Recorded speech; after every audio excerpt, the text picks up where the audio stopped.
This is a video to help you with square one. In the first square, we're going to be doing star stitch, which if you haven't knitted that one before, it's a little bit fiddly the first couple of times. So I'm going to demonstrate. Star stitch is always worked on the back of the work. So you can see I've got a little swatch here. Yours will obviously look very different to this because you'll be working with 27 stitches rather than this small one I've got here. But this is just so I can demonstrate.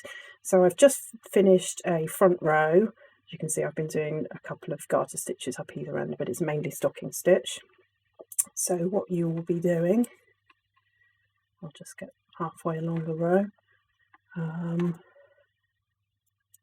So the first instruction is to keep your yarn in the front as if you're purling.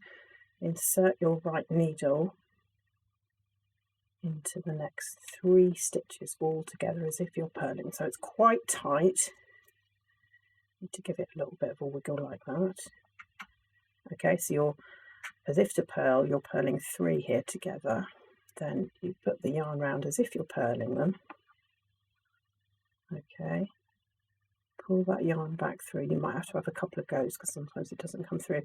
Now instead of flicking it off the end as you would normally with a purl, you don't drop these, you wrap the yarn around the right needle like that. Okay, so you're creating a second loop, then you go back in through those same 3 stitches. This is getting really tight here, so you might need to manipulate it around a little bit. Purl them again, and again you need to go really slow here, and you should be able to pull. Then you pull these off. And that's it, right, you're done there. So that is the star stitch. So it looks a bit odd once you've worked it, but all will come good on the next row. So I'll just finish this row. Okay, so your next row will be the front. You can see you've already got something strange going on there. So I'm going to knit this entire row. And you'll be able to see what that star stitch looks like. So when you get to these, they're kind of all bunched up together. Just knit them in the order that you come to them.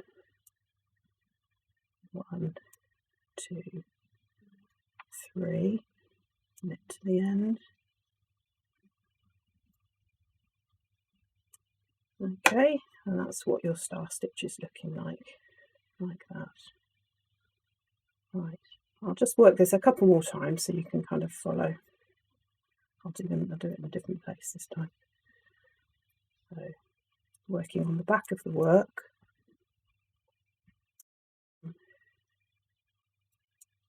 This time,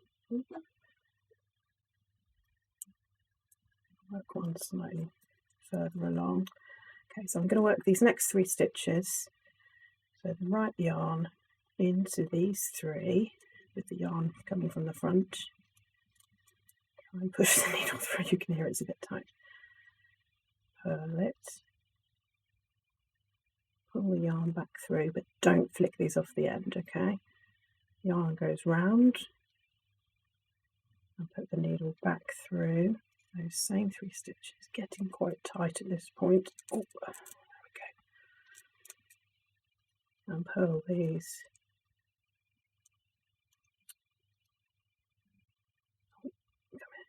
There we go. And then you do flick them off the end. Okay, and I'll just get to the end of the row. And I'll just knit this final row so you can see how that looks. So with the star stitch, it's probably easier, particularly if you're a tight knitter, it's probably easier if you can try and keep your knitting quite loose on that row and the following row. Just because it gives you a bit more wiggle room. Anyway, so that's the star stitch. There's 2 different ones there. One there and one up there. I've done them slightly diagonally opposite each other. There we go.